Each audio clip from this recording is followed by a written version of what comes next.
Um, Sorry. Thank you. That's okay. Thank you. Thank you. That's okay. So what we'll do, so we have about an hour schedule, but we can go over time. I've been informed if we need to. So that's we'll see how all of our schedules allow and how the conversation is going. But what the flow of the content that I'll be covering is, so first I'll share a little bit about the context for why should we bother including people with disabilities? Why is this so important? Then I'll share a little bit of information about some of the various disabilities. Now, I will, with the caveat that really this is just a very short bit of information. You could literally do a master's or, on all of the various disabilities, but just to give you enough knowledge that you have a bit of insight. But really, when it comes to working with any person, if you're working with somebody with a certain disability type, I do always recommend that you go and do some additional research and find out as much as you can. But also, most importantly, talk to that person, because each person is individual and unique. And so how you could have two people with the exact same disability. For example, actually, I have two sisters. Well, one has passed away, but they both have MS, and it affected both of them so differently. You wouldn't even think it was the same type of disability, because it just depends how it affects the brain and then how that affects the different aspects of the body. But that can be true for any kind of a disability. So people who are autistic, very often, they can show up, and it can show up in different ways. So really, when it comes to the disability content, it's just a general guideline, but always remember that each person is unique, and they might have different needs and different ways to be supported. Okay, and so then we'll have a look at what exclusion, and then there's a bit of a spectrum from exclusion to inclusion. So we'll look at that and see what actually is inclusion. And because in some contexts, full inclusion might not be the best in that scenario, and I'll share a little bit more about why that is. So then we'll also look at some of the challenges and some of the, what really facilitates inclusive practice, and looking at the different contextual factors that play a role there, some of the challenges that people with disabilities often experience when it comes to participating in physical activity, which also includes martial arts, of course. And then I'll share a general guideline on, okay, if you want to start including people with disabilities, if somebody comes to you, where do you even start? How can you start planning and preparing? Okay, and then we'll wrap up with some recommendations and questions then for you all. Okay. So I have all of that here. There is, let me just see now. This isn't. Oh, there we go.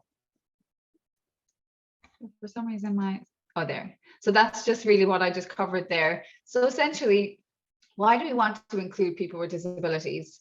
So this may come as a surprise to some of you, but the research says, or the data says, that between 15 and 20% of people have a disability, and sometimes that's actually even more. In where I live in the US, their health department statistics say it's 24% of people have a disability. So that's a quarter, 1 out of 4.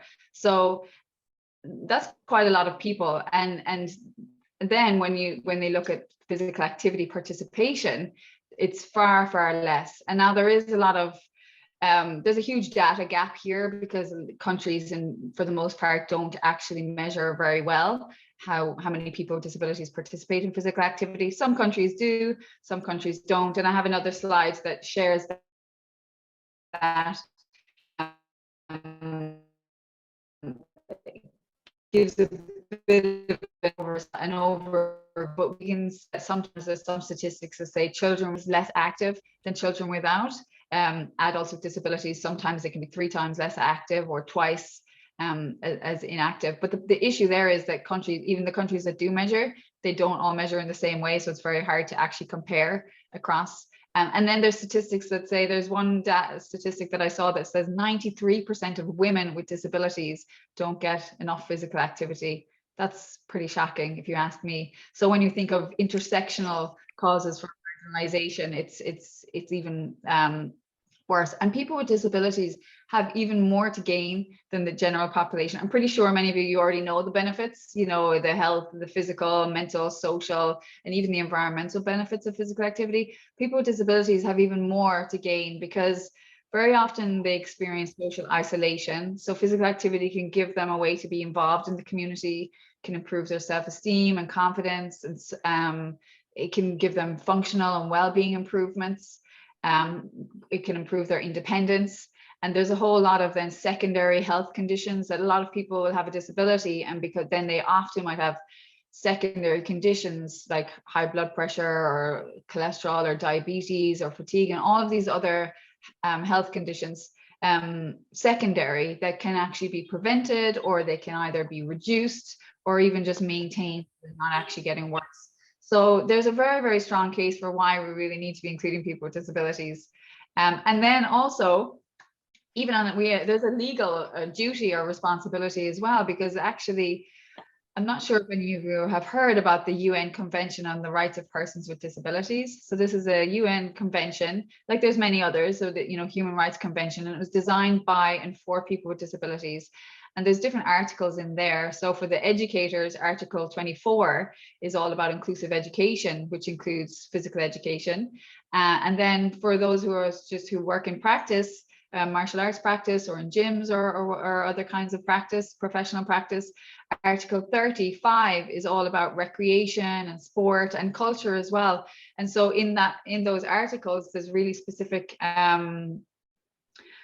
aspects that say that, well, anybody providing for any of these kinds of activities needs to be able to include people with disabilities within the least restrictive environment. And I'll come back to that later as well. And so most countries around the world have signed the UN Convention, the CRPD, and the majority of countries have also then ratified it, meaning, so you sign it, which is a commitment, and then once you ratify it, it means that you're actually legally bound to actually implement it. Organizations in the community to see, because often, even when it comes to the CRPD, oftentimes physical activity and sport, it's not seen as much of a priority as some of the more pressing ones like housing and other the real basic fundamental human needs. But actually, when you think about it, physical activity it is an intersectional one, because it does actually provide, in a way, access to the articles on health, or access to the articles on community participation and inclusion. So it's really one of these intersectional ones. And actually, the human rights, the Office of the High Commissioner on Human Rights, they're acknowledging more and more that the role that sport activity in all forms, when I say sport and physical activity, I'm referring to martial arts, of course. So they're acknowledging more and more the role of physical activity that it can play, and the importance of it as well. And also because it's the right thing to do. Why would we be excluding a whole quarter or 20 or 25% of the population? I think a lot of people just don't realize that many people are affected. So the next slide here is just a quick overview. I won't read through all of the statistics in general, but you can see that there's just a general guide there. You can see of the, comparing people with disabilities and people without disabilities in their participation levels when it comes to physical activity. So in South Korea, you can see 13% of the population versus 22% don't get enough physical activity, and 2 to 8% are completely inactive. In Ireland, where I'm from, it's 35% compared to 10% of people with disabilities versus people without, and so on. And this is pretty much standard across the board. I've never seen any statistics where people with disabilities are the same, participate the same, unfortunately. So here is just an image really that shows that there's on the global level, there's a huge policy convergence happening right now when it comes to physical activity. So I'm not going to read through this in detail, but essentially just to show you that on the global international policy level, like the World Health Organization, UNESCO, and all of the UN Sustainable Development Goals, they're all driving towards this policy agenda to really increase access to physical activity. So I'm not sure if you're all aware of the Sustainable Development Goals and the 2030 Agenda to make the world more peaceful, to support the environment, and just to make it more inclusive. So inclusion and human rights are underpinning. Often people think of the Sustainable Development Goals and they think of the environment, but actually there's a very strong human component as well. And so, for example, good health and well-being and all of these other sustainable SDGs, they're called. And so it reduced inequalities. So SDG 10 is very relevant as well. And so the sports sector and UNESCO in particular created the Kazan Action Plan. And so it was in 2017 and there was 3 key components of that, and all sports ministers from around the world were at this event, and they all agreed to support the Kazan Action Plan. And the three overarching aims were to use sport and all kinds of physical activity, when they say sport, for sustainable development, to really drive sustainable development, to drive inclusion and also integrity in sport and all kinds of physical activity. So that's just essentially just to show you that there is at the policy level. And then of course, this is lots of other lead organizations are really using this momentum to drive forth their agenda to drive inclusion. So I'll leave that there with you yourselves, if any of you wish. So on the first line, you have the various human rights conventions and other relevant orders. For the PE, the quality physical education guidelines and policy review process is actually quite relevant as well. And a core component of that is actually inclusion as well. So you can have a read through that in your own time, or if you really feel that you want to look into those a little bit more. There's a lot of resources out there, and I can share further resources as well with you on that if you're interested. So when we come to what disability, sometimes I understand that it can seem a little bit overwhelming of like, oh my gosh, there's so many different types of disabilities out there. Where will I even start? There's a lot. And even myself, I'm not sure if you can ever be an expert in disability, because there's so many different types of disabilities or health conditions or such that impact a person's functional abilities. So I break it down into the different ways in which somebody is impacted essentially. So generally mobility, so that could be, and I'll go into each of these in greater detail on the following slide. So I'll just list them now for now. So we have mobility. So somebody could have a visual impairment, a hearing impairment, a speech impairment, so neurodivergence, and then also an intellectual disability. And then of course, some people can have multiple disabilities. So somebody might be in a wheelchair, and they may also have a speech impairment. For example, somebody might have cerebral palsy, and now not of course, as I mentioned earlier, not everyone who has cerebral palsy will be affected in the same way, and I'll cover more about that. But I've worked with people who have more severe type of cerebral palsy. They're in a power wheelchair, have very limited use of their hands, can't walk. They even need support holding their hand if it's to do any kind of fine movement skills, and also very, very intelligent, very, very clever. But then also can't speak as well because of this paralysis in the structure for speaking. So and sometimes in that instance, somebody might assume that, oh, somebody with this much of a serious disability, they also have an intellectual disability, but that's not always the case. So I also invite you to consider, because also there'd be some drooling there as well because of the paralysis in the mouth. So if ever you find yourself working with somebody like that, never ever assume that they also have an intellectual disability just because they can't speak. They can actually be very, very intelligent as well. And they may also have an intellectual disability as well. It's just something always to clarify and find out. Just not to assume. So looking a little bit more about mobility impairments. So mobility, these kinds of disabilities, that can affect the limbs, the walking, the legs, or can also affect the hands or the arms. And we'll look a little bit more on the next slide about in the different ways that people can be affected. But so somebody in this instance, they may not have any kind of a walking aid. They may walk, just walk in their own way.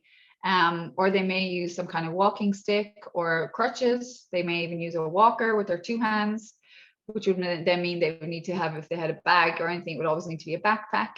Somebody may use a wheelchair or a power chair or even some kind of scooter, or they may have an artificial limb. So if there's somebody with an amputation or some sort of limb deficiency, they may not have an artificial limb, or they may. Or somebody may have an artificial limb and take it off for physical activity, or somebody else may, may not, depending on the activity. So that's one of the types. So for example, you could have amputation or limb deficiency. Somebody could have short stature, meaning dwarfism. Or somebody could have paraplegia, meaning that all 4 limbs are affected. Or they could have hemiplegia, which means that just on one side of the body, there could be paralysis or some sort of limited movement. And when it comes to paraplegia and hemiplegia, there's lots of different types of disabilities that could that could be causing this or triggering this. So somebody could have a spinal cord injury, spina bifida. They'd most likely be in a wheelchair, usually multiple sclerosis, and also cerebral palsy.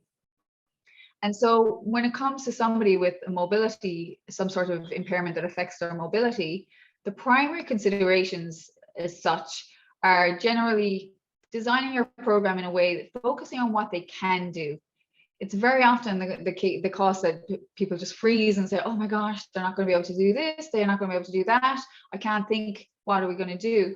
But if you can start to find, and sometimes depending on the environment the person grew up in, if they grew up in a family or in some sort of situation where people just thought, oh, people with disabilities can't do anything, or if there's a tendency, sometimes parents can almost wrap them in cotton wool, if that makes sense, just really protect them from the world. Or in some cultures, they could literally be just left in a room and nobody in the community might know they even exist. It just really depends. There's different views on disability in different societies and different cultures. So sometimes the person themselves might not fully realize what they're capable of. Or in other instances, they may be very confident and very competent and know exactly, I can do this, I can show you, so you really want to start figuring out what they can do and focus on that. And so, for example, there's lots of different, I'll wait till I get on to the next slide for that piece. But so really you can work with the person to find out what are some solutions and really get creative. Instead of, if somebody's in a wheelchair, instead of doing kicks, they could do certain kinds of arm movements or blocks or whatever. And just being mindful that, for example, I know you mentioned that you work in a fitness context, Julie. So, if you were doing some kind of dance classes, somebody in a wheelchair could also do dance. They can just move their arms a little bit more or whatever. And so just really working with the person. Even somebody in martial arts in a wheelchair, they could block more or use their chair. They could actually involve their chair a little bit more in the practice as well. So it's all about really continually exploring and trying new things. And sometimes you'll try something and it won't work. It'll be a big flop, and that's okay. There's nothing wrong if you try something and it didn't work. You just say, okay, move on to the next thing. Okay, and so here's a slide that explains cerebral palsy in a little bit more detail. And now a lot of these can also apply to other disabilities. So somebody with muscular sclerosis could also have some of these, or spinal cord injury as well, can also be affected in the same way. So you see there, and I'll just go through this really briefly. So you have hemiplegia. So you'll see there on that side. So it's just one side of the body, that arm and leg on the same side. And diplegia, then, so it's usually affecting, the corresponding limb. So the 2 legs, or it could be the 2 arms. Now the other limbs could be affected as well, but maybe not as much. So, and then also quadriplegia, which I said is all 4 limbs. And so then you have athetoid. And so, I don't think there's a need for you to learn all of this off by heart either, just for the record, but just to have an idea of the way in which somebody can be affected. There's going to be no test at the end of this saying, do you know what athetoid means? But just to give you over. There's no example you have to pass on this, but just to give you an idea of what sometimes how somebody may show up or present themselves to you. So somebody who's athetoid, they could have involuntary movements, or that, and sometimes it can be they could just have like a spasm, or if their hand might just fling up like that. So in that instance, you might be careful. You might get hit in the face, or so just be aware. Or sometimes if they'd hear like a loud noise, it could trigger that kind of reflex, or if there's certain triggers for that. So the posture wouldn't be exactly symmetrical. So dystonic then is also, again, voluntary movements, but this could be more like a rolling or repetitive movement, or sometimes if they go to move in a certain way, they might have to do some kind of movement first before they can do that. Or if they go to move their head, they may have to roll their head around a little bit before. And so that's just what that is there. And then also ataxic. So they could just have impaired coordination of the muscle. And you can kind of get an idea there. So the hand might just be like up like that a little bit more, or something like that. And so you can have the whole body, or certain aspects of the body might be involved. So spasticity as well, and this can affect people with lots of different kind of disabilities. Muscular dystrophy as well is another one, where that's actually quite progressive and usually affects boys it's more boys actually for the most part, and often they'll end up gradually progress into a wheelchair, and usually have a shorter life expectancy as well. So spasticity essentially is where sometimes the muscles, there's hypertonicity, so the muscles are very tight. So you might have their arm might be up like that. It can also affect the legs as well. And so it can be really, the muscles are so tight that, it could be really hard to just even open them up like that. And you don't want to overstretch anyway, so generally in that instance, you wouldn't be forcing them to open, but you could be getting them to move in certain ways where they could just move gradually, and just getting them to move as they are. I know sometimes now, they could just have them move as they are without expecting the range of motion to be as under what's considered a regular or normal range of motion, and just see how they go. And sometimes just even that can be enough to just keep moving. I know in a slightly different context, but hydrotherapy is actually really good for that as well, or being in warm water. So if there's hydrotherapy pools around, really you'll find that they can relax more, and the muscles will really open up and soften a lot. And that could even be done at home in the bathtub as well, if there is no hydrotherapy around.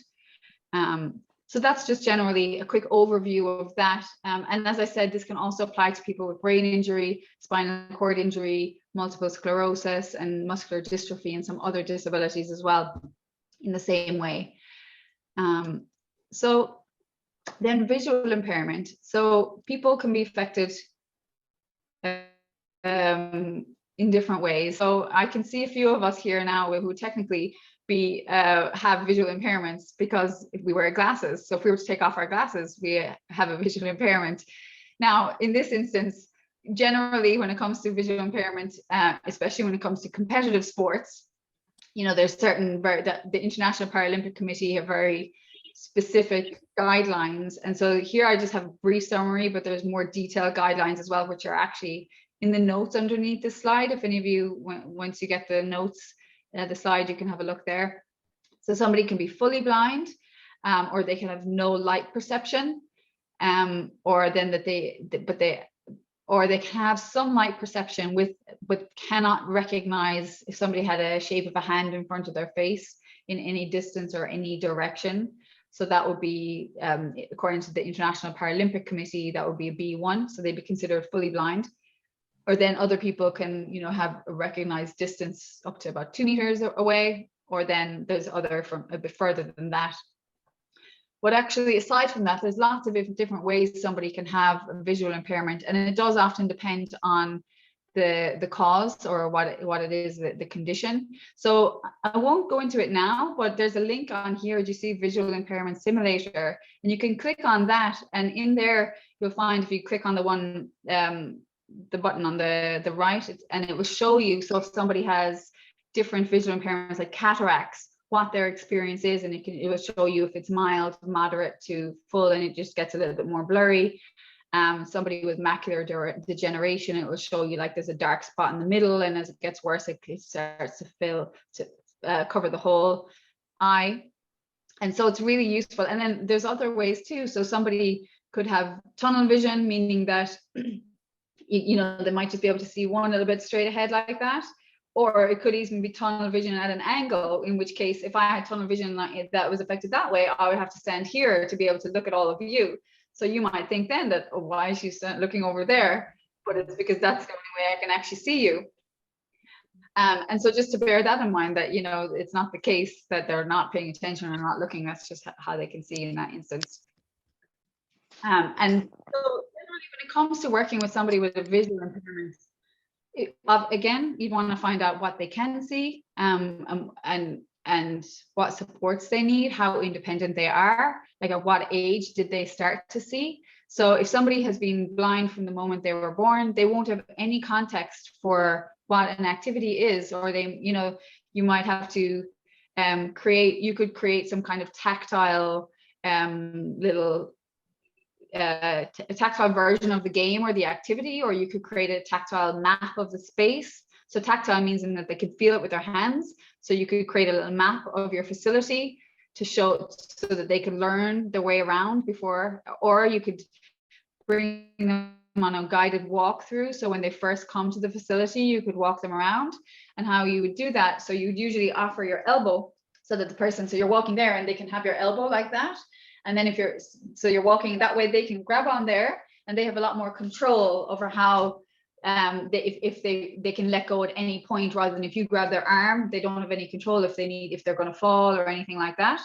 And then if they were grabbing your elbow, and then if you were walking in between a narrow space, you could put your elbow in like that, and they'd know then. Or else they could also grab your shoulder if you're smaller than them as well. That's also, and you'd be communicating the whole time, saying, okay, step coming up, or this, okay, this is a bit wobbly here, there's a protruding something, cupboard or something like that there. So you'd want to, and so that's really the key when it comes to somebody with a visual impairment, to make sure that you're constantly updating them, even just when you first meet them. Hi, this is, or if you, anytime you go to speak, if they don't know you very well, just reminding them who you are. So this is Aisling speaking, and so that they'll know, because if they're in a group full of people and everybody's talking to them, they might not know who's saying what.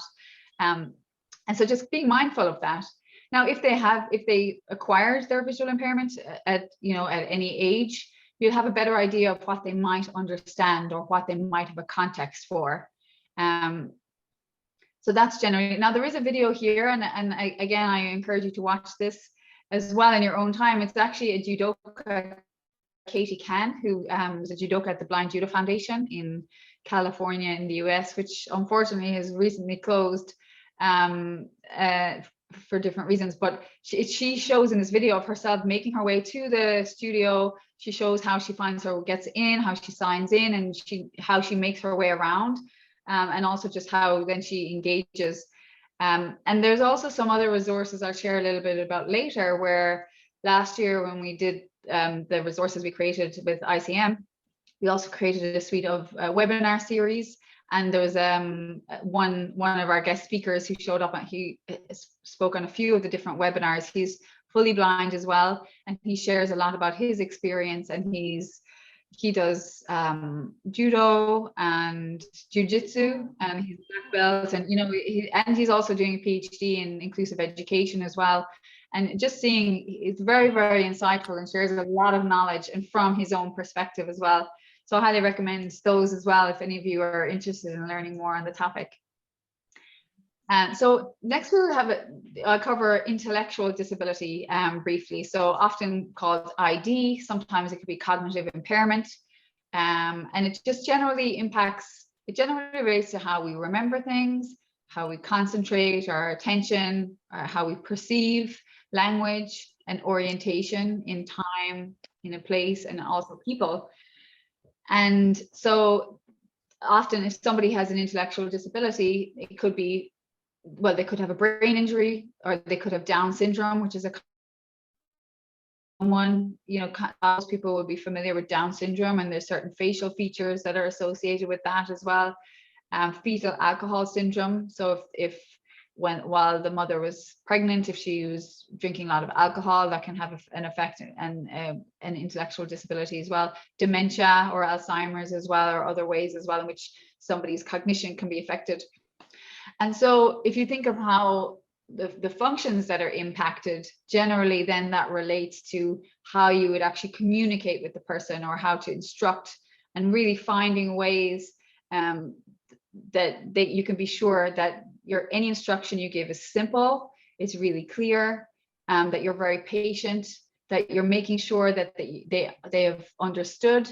Now, it really does depend on the level of cognitive or intellectual disability. Some people can have much better comprehension. Some people, if they have more severe or more profound intellectual disability, they might not have any context for time or space, or, or often they might say, yes, I understand, but you realize, often, especially sometimes people with Down syndrome, they're really pleasing and they want to make you happy. So they'll say, yes, I understand. And then you realize they didn't. So often I'd recommend in that instance, get them to demonstrate that did they understand, rather than assuming they understood just because you showed them or told them.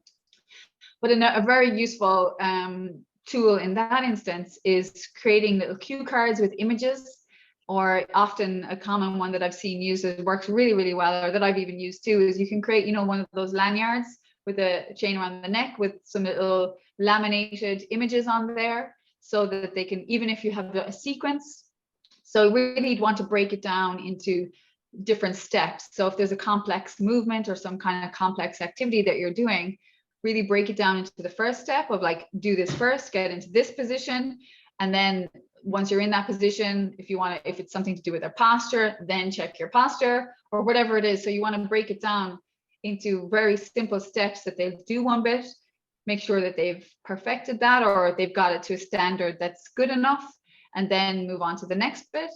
Make sure that they've spent some time with that, get them to practice a few times, bearing in mind that you have to be very patient, and then move on to the next. And also bear in mind that then the next day you might go back and do it and they might have forgotten, and that's okay. They might have forgotten that they've done it at all, or they may completely have done it. Or if you've given them the little image in the cue cards, they may have gone home and practiced it every day and have moved on to the next level.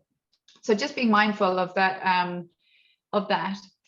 and also to also, especially if somebody, and this can also apply to somebody with a speech impairment too, if they're saying something to you and you don't understand, there's sometimes can be a tendency to just be like, oh yeah, okay, but don't. My recommendation is don't ever do that. Always ask them to repeat. Sometimes you might have to ask them a couple of times, but or ask them in a different way, or can you clarify, is this what you're saying? Or just sometimes just say, I'm sorry, I don't understand, and keep it light. It doesn't have to be serious, but just not to pretend that you understand when they don't, because that can be very disempowering for somebody. And really, they just feel like you don't care. And whether they have an intellectual disability or not, people know whether you care or not. And that's really, for me, that's the most important thing of any kind of inclusive practice, that you actually care, and that your whole, you're welcoming and warm, and that's just the way you are with people, and everything else after that kind of comes into place. So there is one little safety consideration when it comes to people with Down syndrome. Now, not all people, so 10% of people with Down syndrome have what's atlantoaxial instability, which just means that there's instability at this part, at the part where the head and the neck join. And if that's the case, really, you just don't want to be putting any kind of excessive range of motion, like forward flexion or back extension, or any kind of excessive movement or any kind of pressure on the top of the head. Now, Special Olympics is an organization that you might have heard of. So Special Olympics provides a lot of sport and competitive sport as well for people all around the world, with people with intellectual disabilities and some autism as well. And they always, when anybody with Down syndrome joins, for the most part anyway, at least their policy is that they'll check for this atlantoaxial instability. But as I said, it's only 1 in 10, but it is just something to be cautious of too, or to be mindful of.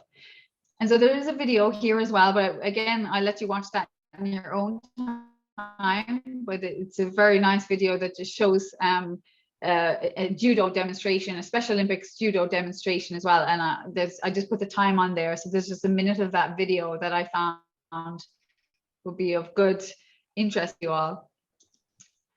And so when it comes to then the speech impairment, so somebody with a speech impairment, so this is not really a disability that's going to impact how you train in any way, other than just when it comes to the person communicating with you or giving feedback. So generally, they might have difficulty speaking, or it might show up, they might have a stutter, especially if they get nervous or anxious.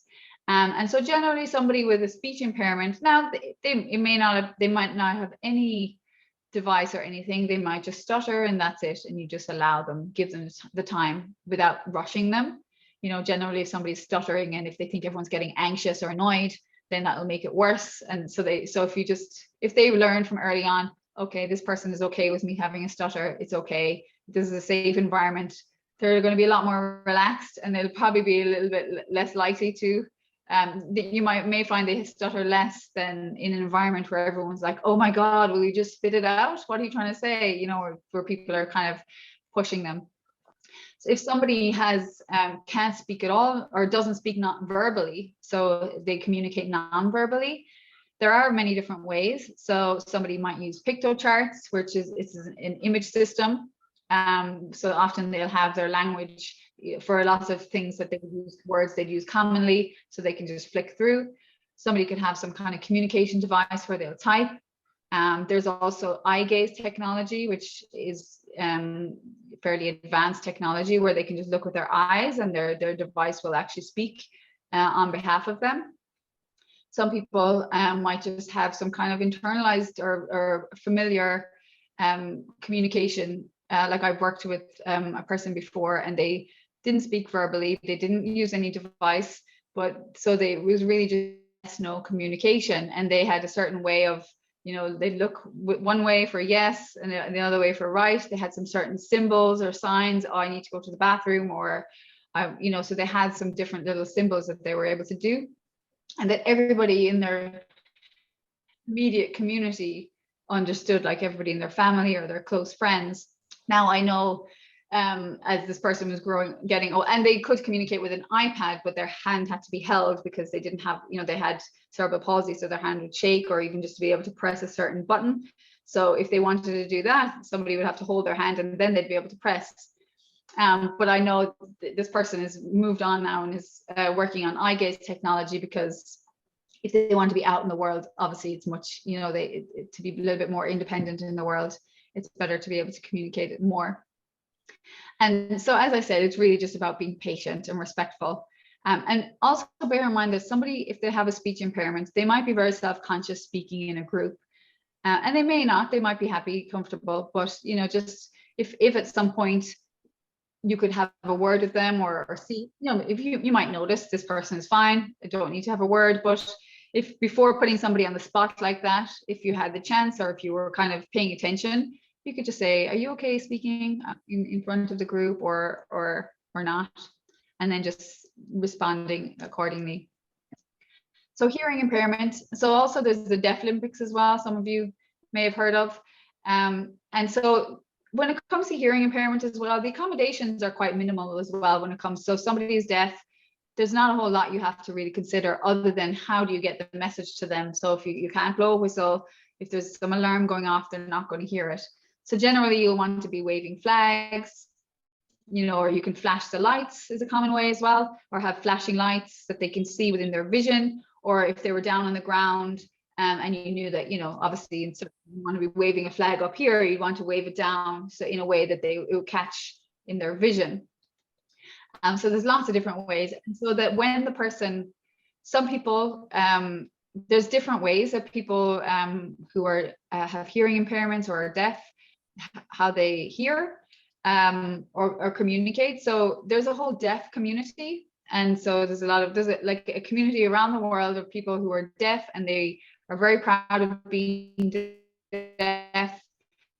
They identify as deaf with a capital D, and they all speak sign language. So every country has its own different sign language, and in many countries it's an official language, and they're very proud of that identity. But it's often some of those people who are in the deaf, members of the deaf community, don't always lip read or use hearing aids or cochlear implants. So that's an implant in the back of your head that transmits sound into your ear when it's turned on. Or there's also a loop system. So in some buildings, in some fitness buildings or universities, there's like a loop system built in that somebody with a microphone, then if I was talking into a microphone, it would loop into their ear. Or some people don't use anything. So you'll just have to find a way to communicate with them, maybe if that's writing down or texting or something like that. So just bear in mind that some people who are deaf lip read, some people don't, some people use sign language, some people don't.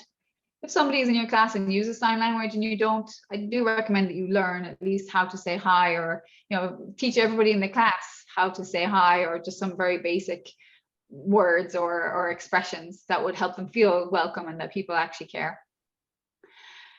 So another one, so when people are talking to someone who's deaf, they'll speak in very exaggerated ways, and they'll be speaking really loud. So, but if somebody lip reads, that actually throws them off, because they've learned to lip read when people are speaking naturally. So it's better off to speak naturally and clearly, and then just seek clarification to see if they understand, and just be with them. So, and then when you are always being in their line of sight, if they lip read, or if they're in a group, just being sure that if you start speaking to the group, that somebody in the group or you either get their attention so they know you're speaking, and just being mindful of that. But generally, when it comes to people with hearing impairments, there's not a lot of modifications or adaptations that you need to consider. So neurodivergence is another one. And so this can include autism, attention deficit hyperactivity disorder, or ADHD, dyslexia. And so this can show up again. And there's another image that I meant to put in here, but I didn't, but I can share it. I can add it after and actually send it on again if you wish. So when it comes to, just like the people in the deaf community, also there's people in who are autistic, or they identify as being autistic, so they prefer to use disability first language versus, so rather than saying a person with autism, they prefer to say I'm autistic. And so this can show up in many different ways, and looking at it from the context of neurodivergence is fairly it's a newer way of looking at it. And what that means is that just generally that their brains are wired differently, so they respond to the world in a very different way. So in some ways, and they would consider all of us neurotypical. So our nervous system is wired in the typical way. So many people who are neurodivergent, they find the mainstream world, it can be very difficult for them because they're misunderstood. People see them in a negative way, but often they'll engage in certain kinds of behavior that are just helping them to actually regulate their nervous system. So a lot of people who are autistic, you might find that they're stimming, so they may be doing things with their hands, or they may have like a rocking movement, or they may pace and walk up or down, or it can be lots of different things and really when they're doing this, it's called self-soothing behavior. So they're trying to soothe themselves or calm themselves. They can feel that their whole system is getting a little bit stressed out. So it's just a way of helping them deal with the world. And so if there's somebody ever in your class who's autistic or has any kind of neurodivergence and they're doing this, it is better to just leave them. If they're stimming, allow them to stim. Unless, of course, if it's some kind of stimming behavior that's actually causing them harm or damage, or somebody else harm, in which case I would recommend that, well, it depends on their age. If they're a child, maybe work with their caregiver, or them find an alternative, because they still need an outlet for whatever it is that they're trying to calm themselves down. But obviously you don't want them to be doing harm. And it can also, stimming is perfectly natural and okay, but also it can be a cue that if a lot of people who are neurodivergent, they'll have certain triggers. So lots of things, some people, it could be human touch or physical touch. If somebody touches them, it could trigger a meltdown. Some people love hugs. So it's really, really unique to each individual. And so once you can, as much as possible, find out if they're a child, find out from their caregiver or even them as well, and especially if they're an adult, ask them if they can communicate, depending on how how they can communicate. Find out what their triggers are and really do everything you can to avoid those triggers. So if it's really loud music, or if everybody's like a really busy environment, you know, can you make it a little bit more relaxing or calm, or can you really accommodate them? And if once you get to know them a little bit better, and you'll see, okay, this is the typical behavior, but then you'll start to notice, oh, they're starting to get they're getting triggered here. So their stimming might get a little bit worse, or they might move on to a different type of stimming, which is an indicator. Because if they go into sensory overload, they can have what's called a meltdown, which means that they've just completely melted down and they can't. So this can express in many different ways. In some children who are autistic, they can, you know, lash out or get, you know, be kicking or screaming or just crying, or, you know, can show up in many different ways. And now the old way of dealing with that was trying to just reason with them or punish them or train them, you know, or really just kind of more strict approach. But actually the more modern way of looking at it from the neurological perspective, and also lots of adults now who are autistic and have gone through that whole way of being trained in that way, are just coming out now saying that they found it abusive, and they've been left with a lot of trauma from being trained to be normal, when rather than just accepted to be neurodivergent, if that makes sense. So as much as you can, being accommodating. And if somebody does have a meltdown, find out how can you help them. Hopefully you would already know this from the first session. What are their triggers? If they go into a meltdown, what do they need? Do they need to go? Some kids will just go in under a table and just hum or put their fingers in their ears and just help themselves come back. Some kids might want support, somebody there with them. Another person might want nobody there with them. So just once learning that and helping them support and calm down the nervous system, and then obviously removing the trigger. So then when it comes to how autism can show up in many different ways, and as I said, I'll add that image that is a spectrum. Before, it used to be people used to be described as low functioning and high functioning, but that's kind of old, and people who are autistic now prefer not to be described in that way. So there's just different ways in which they're affected. So somebody could be, you know, they might be really good at understanding social cues, but then they might not be able to have eye contact, or somebody else might not understand social cues. So if that's the instance, really being really literal, like, I'm not sure how it is in your languages, but in English, you know, we use a lot of metaphors, or people can speak in a very descriptive way that doesn't actually mean what, if you look at the words, it doesn't make sense. So in that instance, they're like, okay, they just can't understand, and they just find a neurotypical people a little bit weird, because they're like, why does nobody speak directly? Why does nobody say what they mean? And in different cultures is very, I know in Ireland and in the US, people don't often, well, it depends where you live in the US, people don't say what they mean, or they're too nice to say the truth. Whereas sometimes, a lot of the time, people who are autistic, they're very direct, and they just say what they mean, and they don't understand why people aren't more direct. A little bit like in German culture. In Germany, I don't know if any of you know any German people, they're very direct, and they'll say what they mean.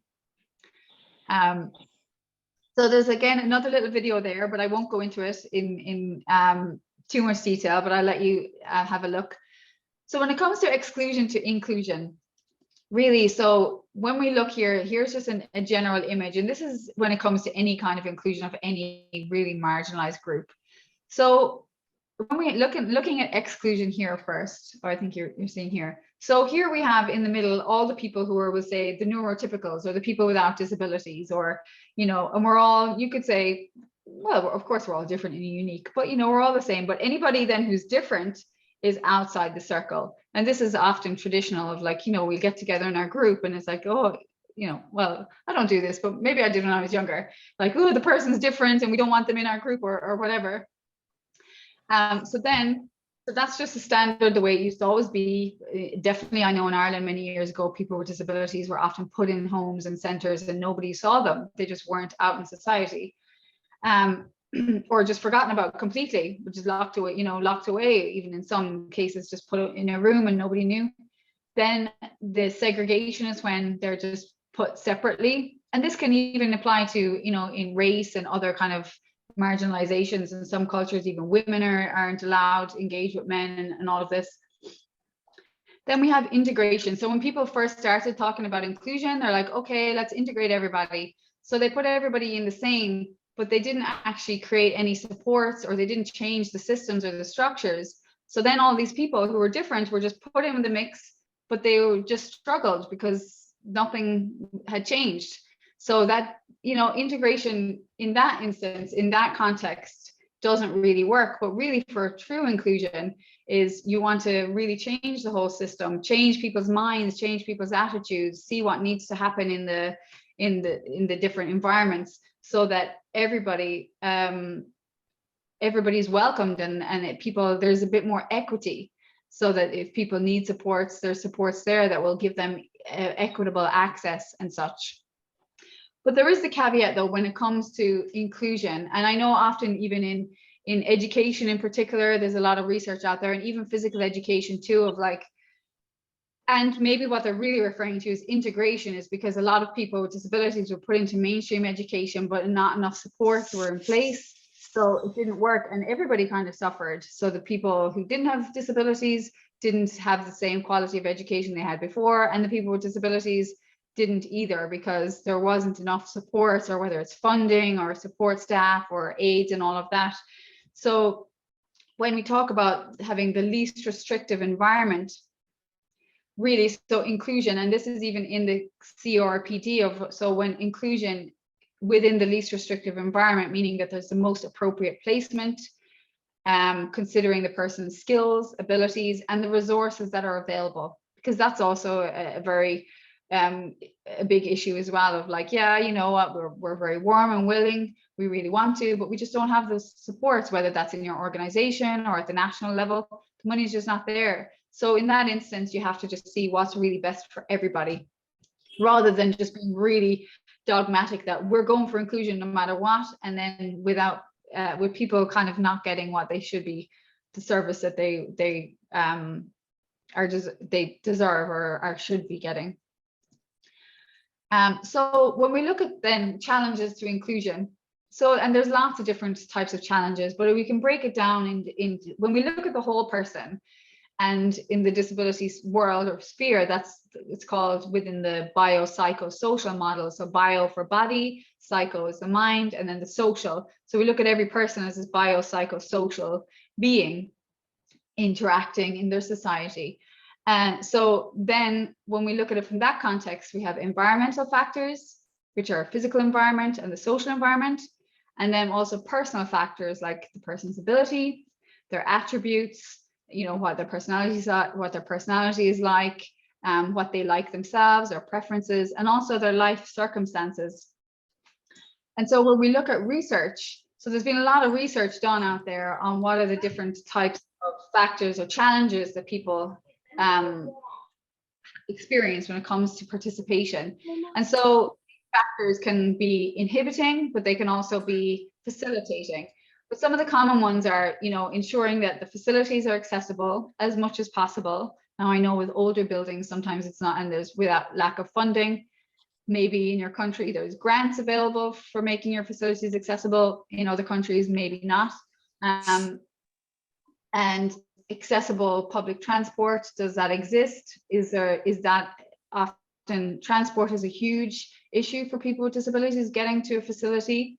The cost, is there a way, some sort of way that you can subsidize for people with disabilities? Or if a person with a disability has a support staff, does that person having a policy, does that person have to pay as well? Or can they come for free?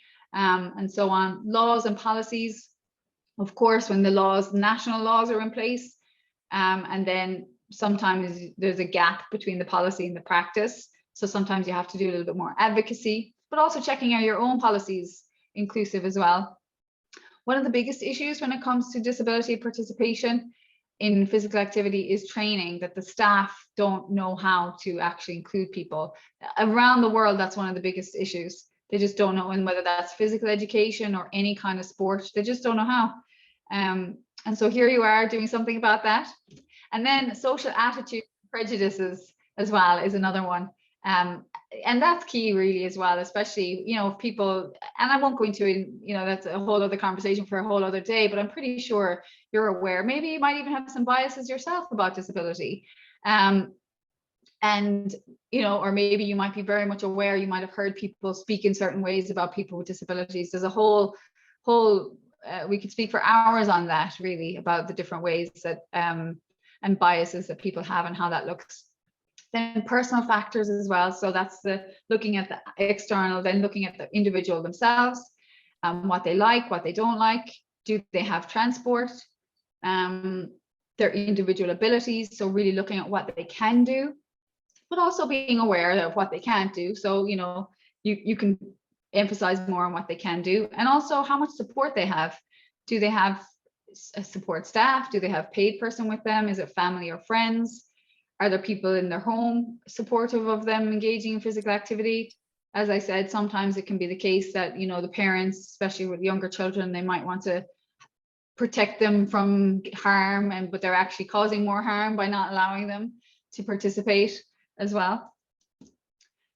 And so this is definitely worth noting as well. So when it comes looking back at the biases and the social environmental factors, ableism is really and something we're all swimming in a world of ableism. So, and I know that's speaking in a metaphor. So if most of us, if we don't have a disability, a lot of the time people aren't even aware that there are people with disabilities, or who have, see the world, experience the world in a different way.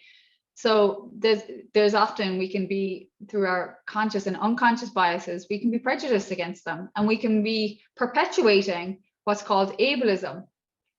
And also within that context, or with that worldview of ableism, we're really often, the underlying premise of that is there's something wrong with people with disabilities. So that there's something wrong with them. They need to be fixed so that they can fit into society, or fit into the norm, rather than acknowledging, what, there's 1 in 5, maybe 1 in 4 of us have a disability. Maybe we can all just expand and think differently about how we do things, so that we're not always excluding them or being prejudiced against them. And I've been working in this work for many, many years. And, full disclosure, I'm aware that sometimes I still bump up and realize, oh gosh, that's a little bit of ableism there in how I'm thinking, because it's just a new way, that it's something I hadn't thought about before. So just to be aware of that, because then this ableism, it can lead to harmful stereotypes. In some cultures, there can be superstitions that are very negative, of like, oh, they're bringing bad look on the family. It's a sign that, it could be unlucky or bad karma or whatever. And then there can be lots of different fears about that, or how then, if that's the view, of course you're going to want to hide them away. So that can be very shameful. There can be a lot of shame around it, which is not a good environment for anyone to be living in. Or, imagine your family being ashamed of you. And so there's all different types of discrimination, and leads to the person feeling excluded and like they just don't belong, or they don't have anybody. So that's one of our basic fundamental needs, to feel like we belong. And so then how this can translate then, or manifest into some really serious human rights violations, or it can just be these microaggressions where people are just saying things that are hurtful to people with disabilities, or assuming people can't do things, or joking about their disability, or microaggressions are just these things that aren't, you wouldn't find yourself in court because you've done something like a real human rights violation. But when all of these people, when a person with a disability, or any kind of reason that they're marginalized, they call it death by 1,000 cuts. I don't know if you've ever heard that expression. So, all these little microaggressions, or people always assuming they can't do things, or talking. Another common one is if somebody has a disability and they have a person with them, you're talking to the staff rather than actually talking to the person. And often people with disabilities say this happens to them all the time. Or if they're in a restaurant, So somebody would say, oh, well, what do they want? And there's like, well, ask them, they're right there. You know, all of these little things are microaggressions that aren't really that micro, really. Well, there is if any of you are interested in finding out where you are in terms of your biases, that the Harvard implicit association test is a really good one. So they have tests for lots of different aspects of human life, but there's a disability one. So I do invite you to have a look on there and do that and see how you get on. So I know, I think when Sonia told me we had 2 hours, I think I slowed down a little bit. So we're coming to the point now where I'm going to share some tips and tools on how you can actually really, when someone comes to you, what you can do and where to start. So these are generally 4 overarching steps, and some of them will be more relevant than others, but just as a kind of a tool for you to kind of have in your mind of like, okay, I have this framework. I can, once I start to apply it and think about it, I can relax a little bit more. So the first one is you want to know your participants. So knowing, and it depends on their kind of disability. So as I said, if they have a visual impairment, finding out when did that, is it from birth, or is it from what age were they? Will they have some kind of memory of what activities are like? Will they have seen activities or not? If it's somebody who's autistic, what are their triggers? What are they okay with? How can I support them if they have a meltdown? Somebody who has a mobility impairment, how can, what can they do? Are there any safety considerations and such? If somebody has a hearing impairment, or if they're deaf, how do they communicate? Do they use sign language? Do they have a hearing aid? If they have, do they leave that in when they're doing activities? And all of this. So really finding out as much as you can about the person and getting to know them as well, so that they trust you as well, so that they're open enough that will communicate with you.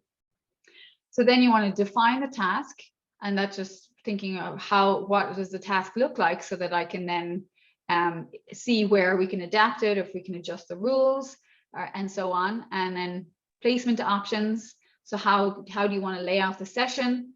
And then an adaptation model. So I'll go into each of these in a little bit more detail. So to know your participant, so that's really all of what I've mentioned there a while ago. So you could do a consultation through a conversation, or if you have a screening form. You can also do performance assessments. You probably have some kind of way that you assess your participants if you have new beginners anyway, whether that's a more formal way, or if you just do your first session and just observe, see how people are. However you do that, just so you can find out what they can and can't do. And then just analyzing any incorrect movements and seeing if it's because of a skill level that they just haven't learned yet, or if it's because of some actual functional difficulty that they have. So that's that one, how to actually know. So then defining the task. So this is really, as I was saying, so thinking about what skills are used for each task. So will the person have the capacity to develop that skill, or is their functional impairment just mean that they can't do it? So for example, if someone's in a wheelchair, they might be able to kick. Some people in a wheelchair might have some movement, or they might have none at all. So, you can ask them. But if they couldn't, you could replace their kicks. So there's just some examples there of what different. So you could do a front kick with a front forearm strike, a roundhouse kick with a round elbow strike, and just kind of bringing in the same movement, but they're using their upper body a little bit more. So the placement options, and I will talk about this one a little bit more as well. So really, there's just a range of ways or placement options of how you actually design your session, and it's really about an activity-centered approach. So really, you want to choose the most appropriate placement option, depending on the needs of the group and the goal sessions and their ability, then the type of requirement. I'm pretty sure that in some ways you probably use some sort of this anyway. It's very common that, and I can even go on to the next slide so you can see the image a little bit better. So in the center, you have inclusive sport, then you have open, which means that everybody participates in the activity. So this could be, and I know very often at the beginning of a session, you might have everybody together, you're all doing some kind of warm-up activity. So everyone, no matter what their ability level is, you might even have mixed age groups, or however it is that you break down your classes. So everybody could be together doing that. So that could be the warm-up and the cool down. But then you have a modified activity. So it's still open, but you can adapt certain aspects of it for different people. And then parallel. So this is probably, I'm sure many of you already do engage in parallel activities anyway. So over here, you might have the people of a level ability 1 or 2, or however it is you break it down. So people are broken down according to their ability. And then you can have separate. So, and I think many of you, especially in the martial arts context, I think this probably just applies naturally anyway, but in some activities it wouldn't, or in some sports. So the separate then is where, so if you see that one person, especially if they're a beginner, you might try a one-on-one in the beginning, or smaller groups, or if they're already part of the whole class, you could just take them to the side and help them work on a very specific skill, or just, you know, figuring out, take them to the side and just work with them one-on-one and figure out, okay, how can we adapt this for that one person? So that's the separate. So we'll just move on, just in the interest of time, because I do want to have a little bit of time for questions too. So this one as well will be really valuable for you as well. So there's different kinds of adaptation models. Well, they're all kind of ultimately the same, if you ask me. They just help you consider different aspects.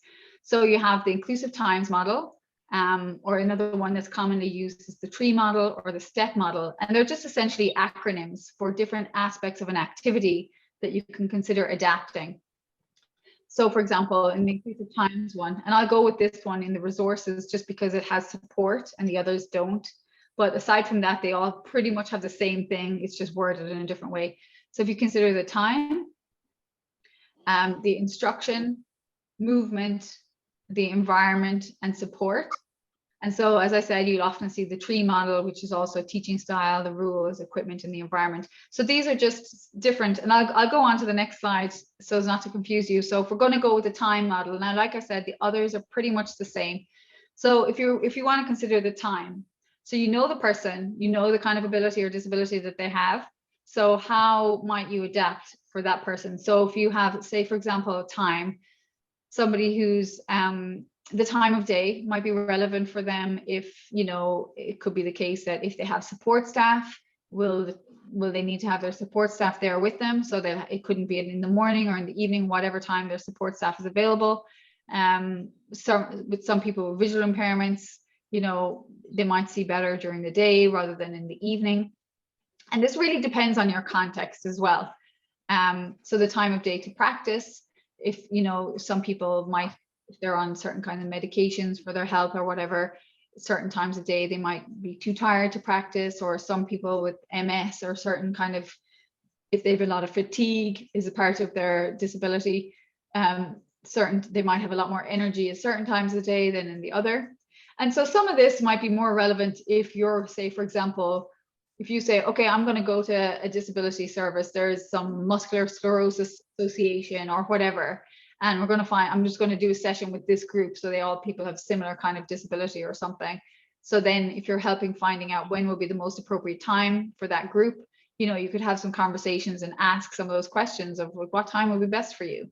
And, you know, but if you have your set session, it would be different if you have okay, this is my set time, I have my sessions this time every week, and, you know, some of these considerations might not be the same.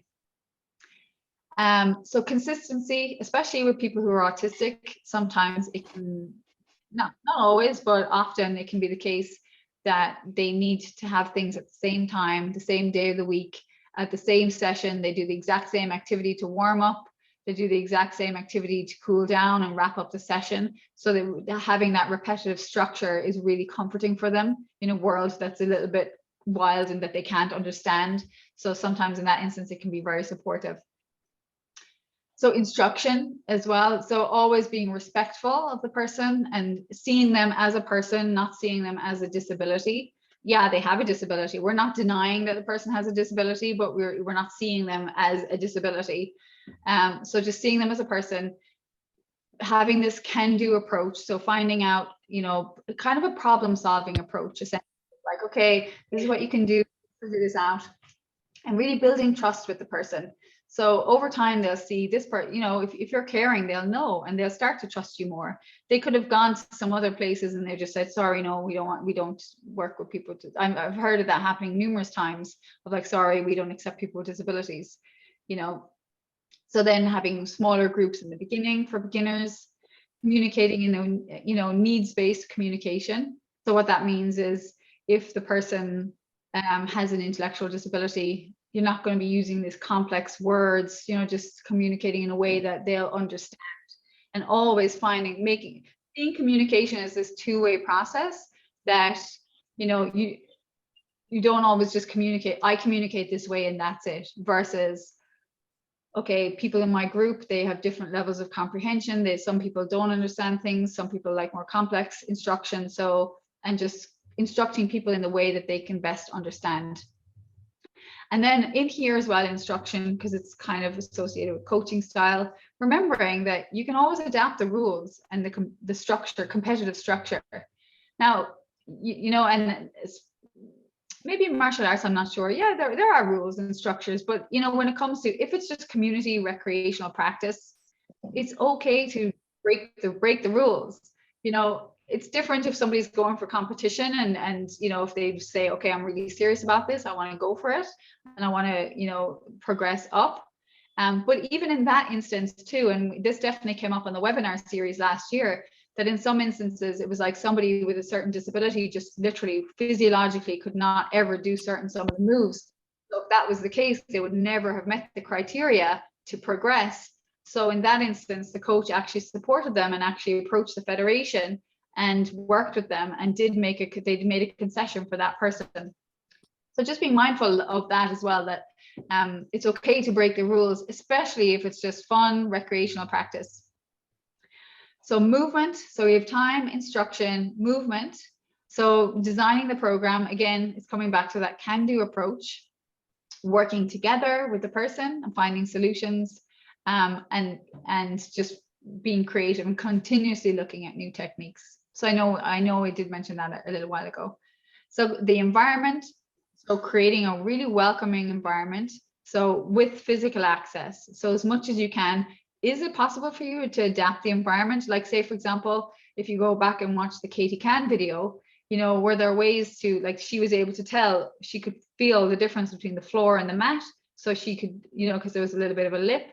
So, but is that the case? If you had somebody with a visual impairment comes to your facility, will they be able to find their way around? Can you support them? Can you make it a little bit easier for them?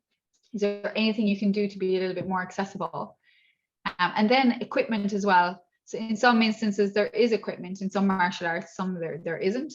But if somebody has to hold on to something, and if they don't have good grip strength or grip, there are certain kinds of wristbands that you can get that will help them. So there's these kind of hand grip devices you can get that will, so the device will kind of clip onto whatever it is they're holding, if it was a bar or some kind of sword type thing, and then they're gripping as well. But the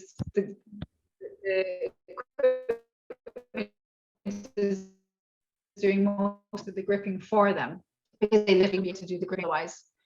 And so the supports then is really looking at the bigger picture. So looking at some of those contextual factors that I already referred to. So how can you support the person beyond them showing up here? Or is it just a case of, and I'm not saying you need to be, I know you're full and you're busy and you have many other participants as well. I'm not, I acknowledge that completely, but just seeing all of your participants as people, not just somebody who shows up to my class. And acknowledging that they have other things going on in their lives, or there may be other factors that are impacting how they show up in that day, and really just adopting that kind of person-centered or more inclusive to everybody. So that's it. That's a lot of the notes. So this inclusive times model, as you know, you probably saw that I've covered a lot of it over throughout the session, but that just kind of summarizes it really. It's a kind of a short summary of, the different aspects for you to consider. But with all of that, is there any questions? I know there was a lot of information thrown at you, but is there any questions any of you have in particular, or do any of you have any experience of working with people with disabilities, or are there any, or any of you have any thoughts of any about anything? I'm curious to see if there's any questions or comments.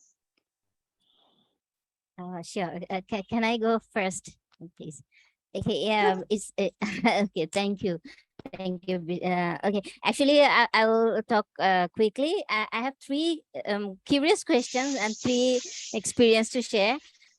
First of all, if you don't mind, can I ask Aisling, are you standing all the whole time? You're taking the class. You're standing or something, or you're Yes, sitting I have. down? I have a, You're standing, yeah. right? Yeah, because whenever you are moving, like to show that elbow and everything, you move so fast. I was thinking like you cannot like change your chair. You must be standing, and it was like I don't know, 2 hours class, and she's standing. It's appreciating. Uh, and the second thing is your name. I'm saying that your name is written down in a bracket, Aisling, and here is it for to people to understand how to pronounce it? Is Yeah, it?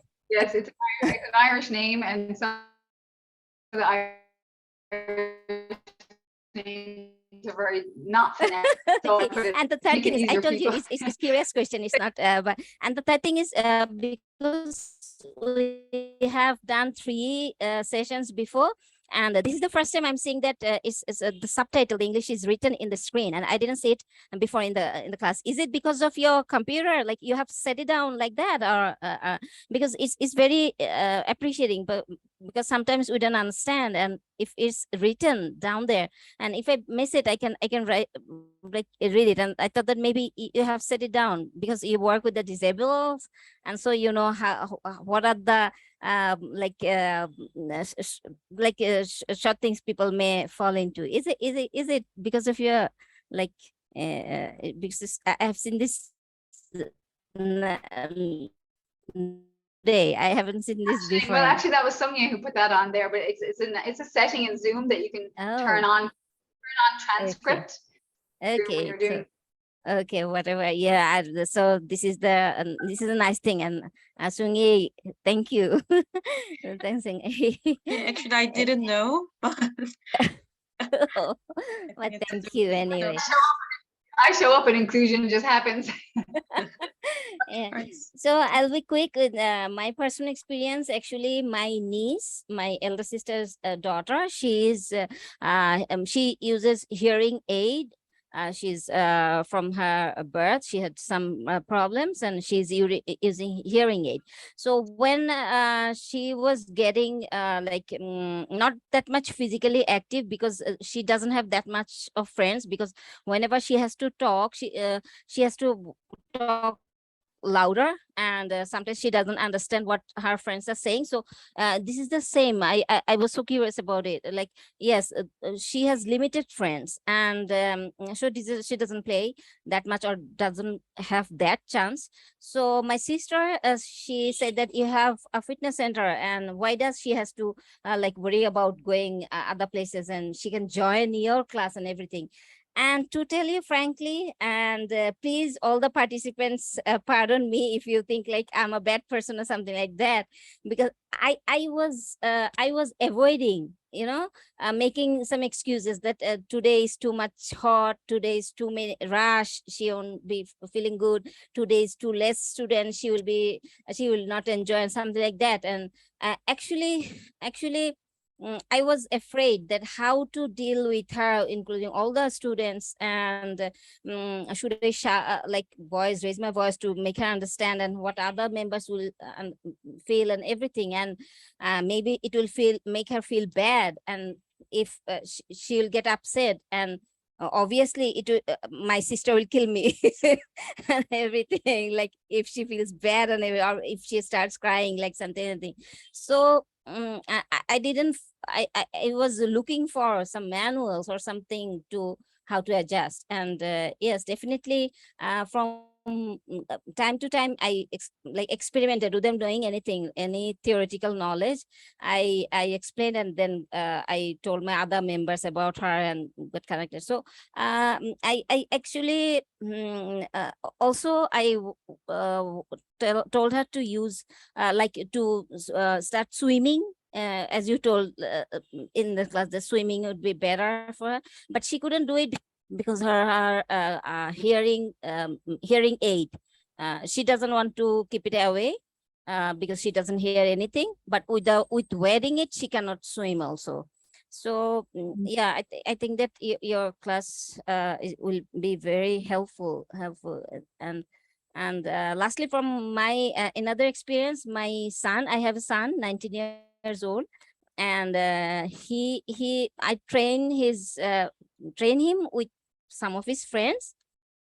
And when one day, like the first day, I saw that uh, 4 or 5 friends, they're like all not same. They are in um but one of them is too much hyper in the class. He started to jump and he not listening to my words and everything, and I didn't know what to do. I didn't want to like harsh on him because yeah, I don't know why he's reacting like that. And of course, at the same time, my son will be very mad at me if I be harsh to one of his friends. But at the same time, I didn't want to break the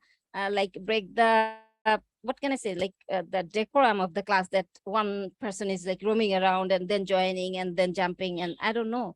And so yeah, so I felt really helpless and didn't know how to manage it and how to go through. And then after some weeks, they had changed their house to a far distant, and he couldn't join my class again anymore because he stayed far.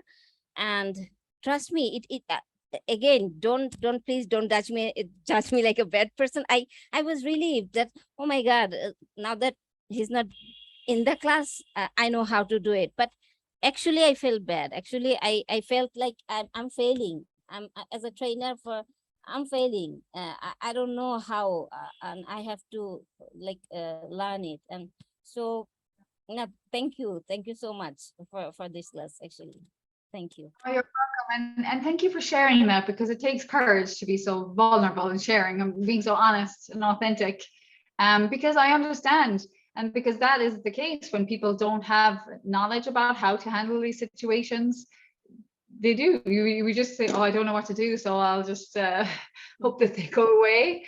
But when you think of it, I'm sure your niece feels just as bad. She probably feels worse being excluded than she does if people were, Mm, mm, unfortunately, we live in a society where still not everybody is inclusive of people with disabilities. But if it sounds like you did the right thing by educating some of the others in the class, that they, to know that they can support her as well, as much as because it is true, you do want to, and I know there's a fine line, because you don't want to be sharing somebody's personal medical information with other people in the class, which yes. isn't okay.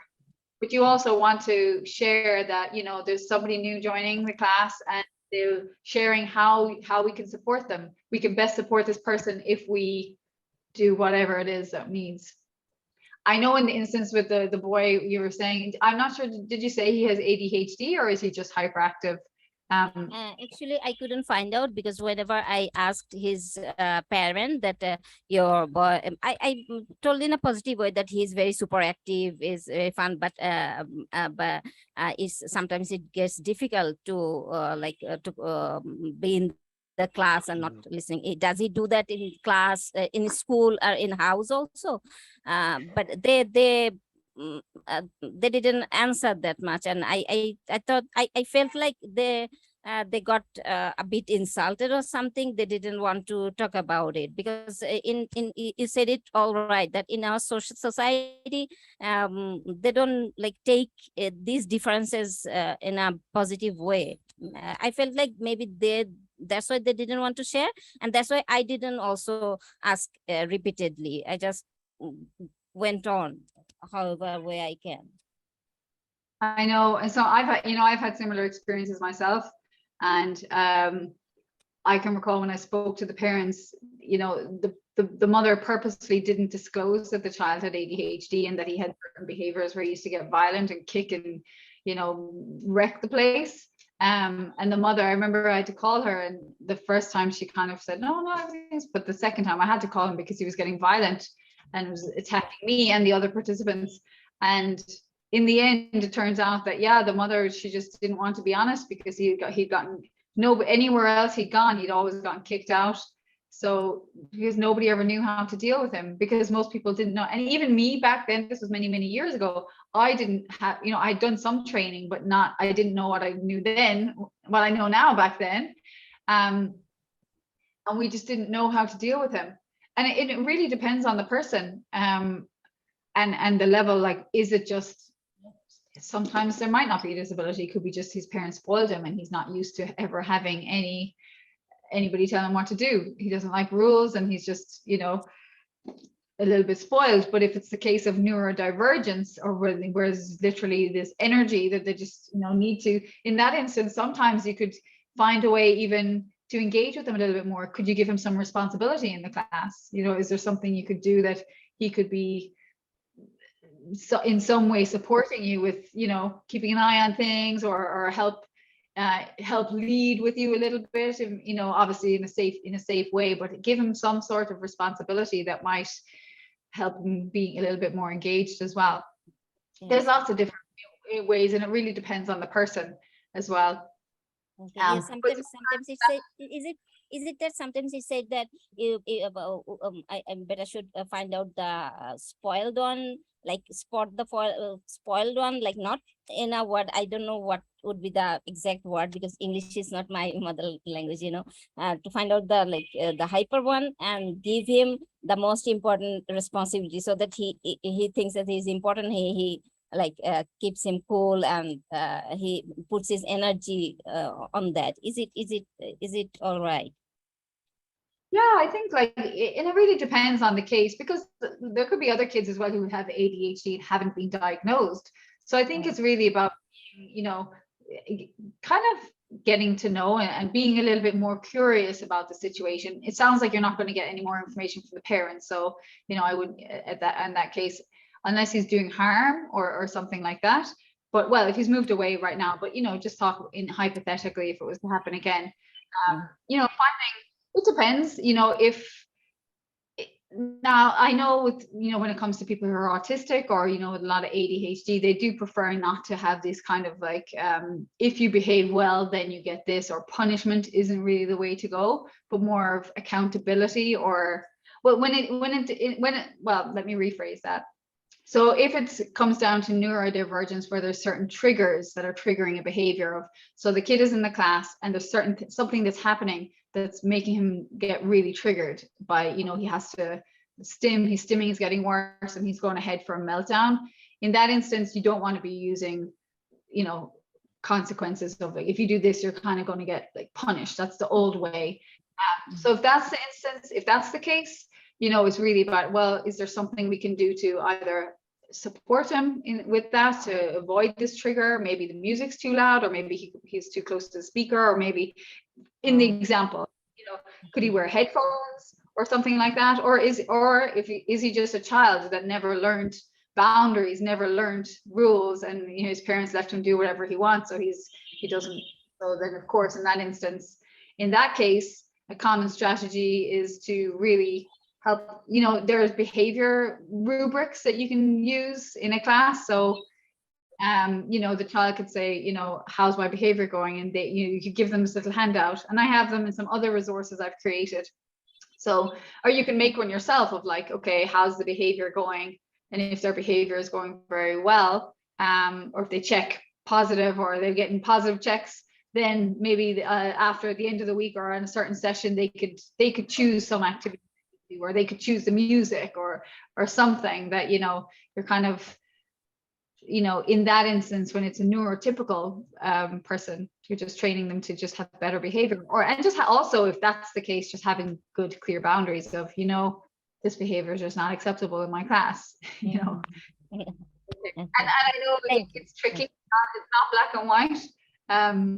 And then, you know, if there's certain kids in the class who are just, no, their behavior isn't very good versus somebody in the class who is neurodivergent, and then the kid is, you know, that could trigger, you know, it's not always easy, but kind of doing your best to kind of create some level of accountability amongst the participants as much as possible, and engaging them, keeping them involving them in, as I said, giving them some sort of responsibility Mm.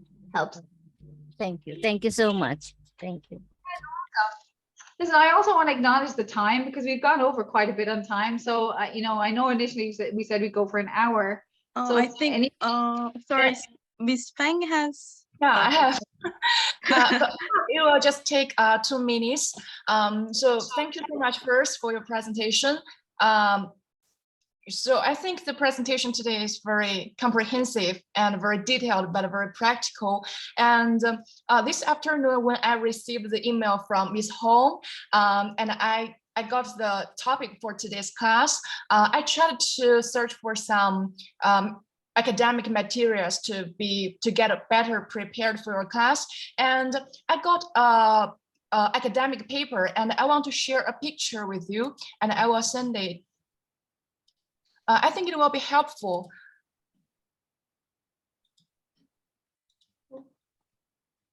I'll stop sharing here.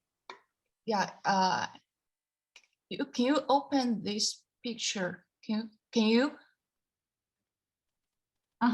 Yeah.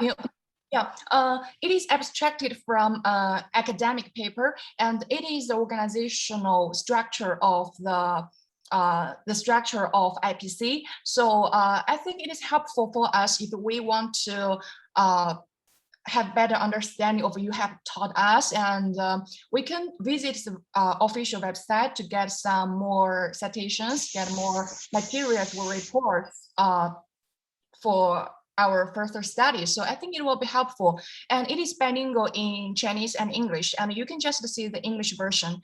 Yeah, I think it will be helpful to all of us. Okay, thank you, Professor. Thank you. Yeah, thank you. I'm so glad you shared that. And I wasn't trying to cut you off. I was just going to say if anybody needs to go, but I'm here. I can be available for another. We said we can go up for another 20 minutes. Isn't that the case? But that's fantastic to have that. You know, the more competitive side of things, and to understand how the organizations work, especially if any of you do want your participants to go more competitively. Does anybody have any other questions or any comments or anything you want to share? Go ahead. If you do, you can just unmute.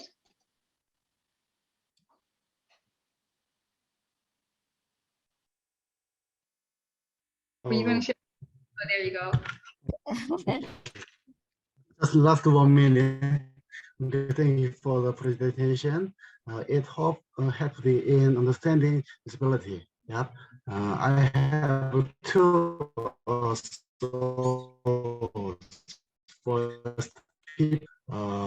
disability come out of their provide an ability amount of for everyone. Second,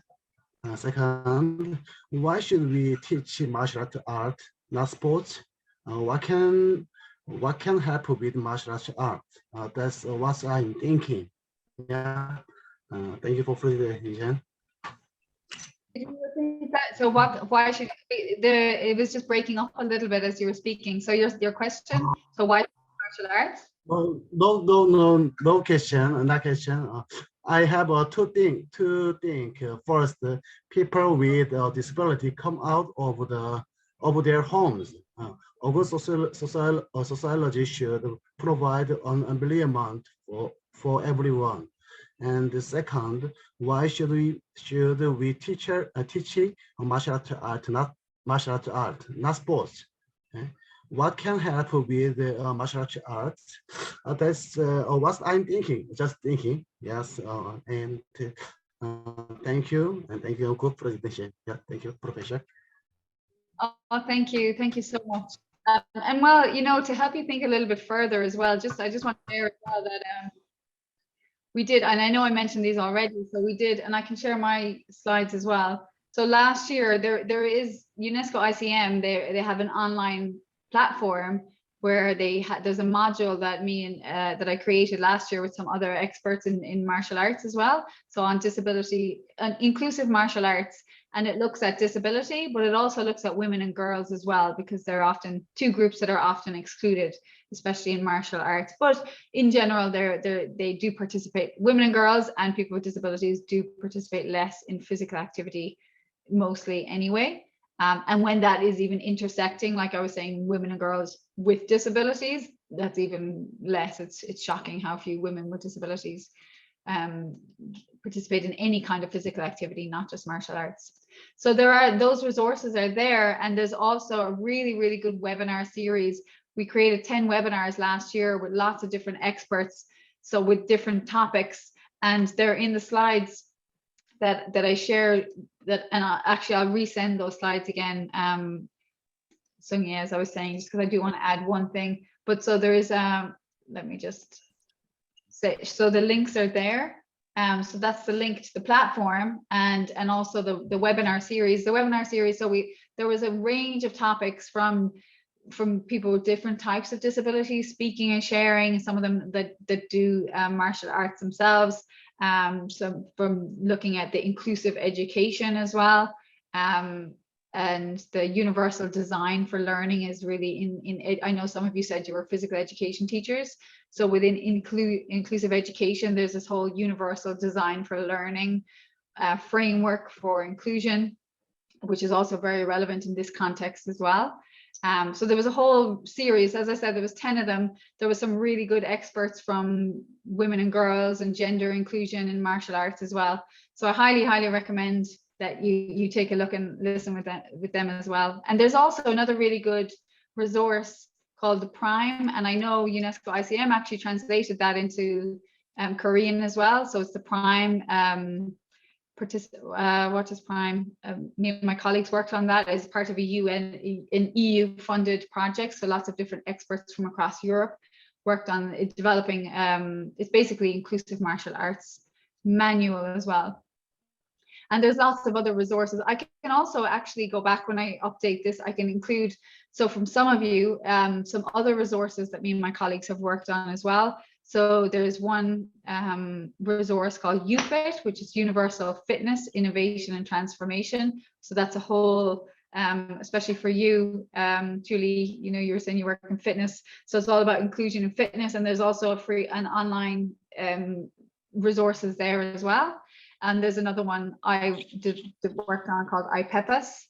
And actually, which I've been working, you might be interested in this, Kieran, I've been working in Mauritius with with the Mauritius Institute of Education there actually for the last, well, a couple of, yeah, because COVID has extended it, but we've done a lot of people have done that program, and we're just waiting to actually get to Mauritius to do the hands-on practical aspects. And we're hoping to actually a lot of special education needs teachers. Welcome at Mauritius. Yeah, thank you. Whenever we eventually get there. So I can pop these resources actually in this as well, because there's a whole lot of other, you know, information and knowledge as well about how to be a little bit more inclusive. But the IPEPAS one also, there's a very specific, there's 12 units in that, but unit 6 on that one is very relevant to, it's all about inclusive physical education for the PE teachers as well. So I can share that on there with the link if any of you want to look a little bit further. Okay, thank you very much. Anybody else have any questions or comments or anything you want to share? Oh, last one. Though I don't know if it's related, dementia. You told something about dementia. Can you tell me if dementia is like it runs in the family, like because my mother was suffering from dementia, and then I heard that maybe 1 or 2 children will suffer from dementia if any of the parent will suffer for that. And from that on, I was like, I guess most of the time whenever I go from one room to another room, and I just you know, I'm 49 and running, and sometimes I think that is it because of age, or sometimes I think that is it like my mother had dementia and I'm forgetting something. I feel like that. Can you I think there is, but not I'm not sure if it's as strong as people think, but I also know the mind is very powerful too. So if someone says there's a good chance you're going to get this, you're going to be thinking about it a lot of the time as well. But there is, and I can share that with you as well. There is a lot of research, and the Lancet, you're probably all familiar with the Lancet, has done a lot of work on that as well, and they've identified some very specific lifestyle factors that do reduce the risk of risk factors, essentially, that reduce the risk of dementia as well. I can share that with you as well, actually. Okay, If thank you you. want to see, that's of interest. And physical activity is one way, actually. Physical activity is great for everything, and not even just because of the impact on the brain as well. Like physical activity is really healthy for our brains, and that's why. So in the context of dementia, now I think I did look at the statistics, and it doesn't bring it. This is looking at the research, so I think it brings it only down by a couple of percent, the risk. But when you combine all of these other risk factors together, it's reduced the risk of about 10 to 15 or 20%. Okay. Thank you. You're welcome.